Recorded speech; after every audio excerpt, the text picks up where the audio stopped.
과민성 방광을 진단을 할 때 조금 네. 감별을 해야 될 질환들이 또 있다고요. 네, 맞습니다. 이게 제가 이렇게 준비한 이유는 화장실을 자주 가고 잘 못 참는 이런 비슷한 증상을 가지신 환자분들 중에 병원을 내원했을 때 증상이 좀 모호한 경우에 정확한 진단이 좀 힘들어지는 경우가 있습니다. 예를 들면 나이가 드신 분들은 제일 위에 왼쪽에 보이는 이런 요로 감염 증상은 대부분 어떤 감염이 일어나면 통증이나 어떤 감염에 대한 증상이 있어야 된다라고 생각하는데 나이가 드신 분들은 이런 감각이 좀 떨어져 있는 경우에는 감염이지만 통증을 잘 호소하지 않는 이런 배뇨 증상을 호소할 수 있고요.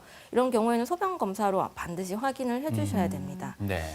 그래서 감염을 치료하면 이런 증상이 좋아질 수 있게 되고 그 외에는 이제 조금 생소하거나 어렵게 생각하실 수 있는 질환을 몇 가지만 얘기 드리면 방광에 암이 생기는 경우나 또는 방광에 이제 통증을 호소하시는 방광 통증 증후군 또는 이제 간질성 방광염이라고 하는 이런 조금 특별한 질환이 동반돼 있는 경우도 있는데요. 감별이 필요하지만 이제 본인이 증상만으로는 결국에는 이 질환을 진단할 수가 없다라는 거기 때문에 비슷한 소변 증상이 없던 소변 증상이 생기거나 통증이 있건 없건 어쨌건 이제 이런 감별해야 되는 질환을 우리가 모르시면 그냥 괜찮겠지 하고 넘어갈 수 있지만 이제 오늘부터는 이런 질환이 있을 수 있다는 걸 알고 계시면 반드시 검진을 해보셔야 된다라고 추천드리고 싶습니다. 네.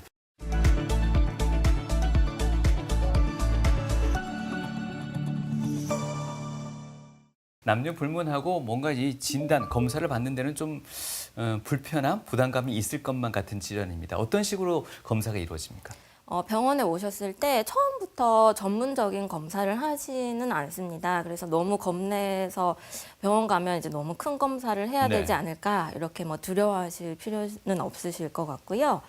기본적으로는 굉장히 간단한 검진을 하시게 되죠. 그래서 언제부터 이런 증상이 있었고 증상이 심한 정도가 어떠냐 이런 간단한 병력 청취는 뭐 어느 진료를 보셔도 다 동일하게 하시는 부분이고요.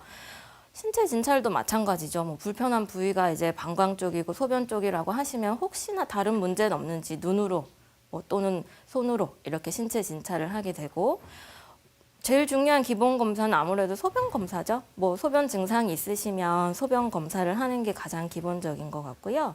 네 번째가 이제 조금 생소하실 수는 있는데 우리가 뭐 초등학생 때 우리 오늘 뭐 했지? 뭐 어떤 일이 있었지? 이렇게 우리 일기 써서 숙제처럼 검사받는 이런 일지라는 것을 우리는 소변 일지라는 걸 써오라고 합니다. 그래서 네. 환자분들은 병원에 왔지만 마치 학생처럼 선생님이 내준 숙제를 집에서 이렇게 난 소변 양을 얼마나 몇 시에 했는지 이렇게 숙제를 해오게 되는데요.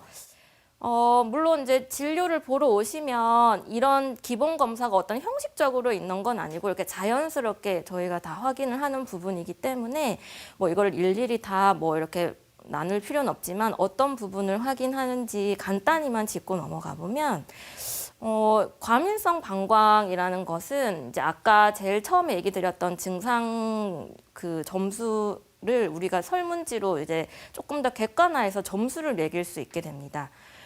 그래서 뒤에 보시면 이런 이제 설문지가 네 문항 정도로 나뉘는데 3번 문항이 이제 소변을 잘 참기 힘들다라는 거거든요. 그래서 이 3번 문항의 점수가 2점 이상이고 나머지 아침에 일어나서 자기 전까지의 이제 소변 횟수나 밤에 잠든 후부터 아침에 일어날 때까지의 소변 횟수 또는 참지 못해서 소변이 샌 적이 있는지에 대한 소변 횟수는 사실 1점만 되더라도 이게 과민성 방광 진단이 가능하기 때문에 이런 참기 힘든 적이 이제 일주일에 한 번 이상 있었느냐? 벌써 2점이 되는 거거든요. 그래서 이게 진단에 좀 중요한 역할을 하고 있고요. 근데 사실 그 3번에서 말씀하셨던 참기 힘들었던 경험을 말씀하시는데 이건 뭐 남녀노소를 불문하고 충분히 또 경험할 수 있는 그렇죠. 거지 않습니까? 왜냐면 근데 이게 요즘- 증상으로까지 이어진다는 거 어떻게 판별할 수 있나요? 이게 이제 소변 참기 힘든 적이 일주일에 1회 이상이고 다른 동반 증상이 1점이라도 있다라는 게 보시면 밤에 한 번 이상 깨거나 뭐 횟수가 아침부터 자기 전까지 8번 이상 가거나 그러면 소변이 일주일에 어쨌든 한 번 정도는 소변이 한 번이라도 샌 적이 있어야 되기 때문에 이런 증상이 한 번이라도 있다라는 건 사실 과민성 방광이 있다라고 보는 게 맞는 것 같고요. 그냥 어쩌다가 한 번 참기 힘들었던 적이 있었다. 뭐 이 그렇죠. 정도 가지고는 진단하긴 힘든 것 같습니다.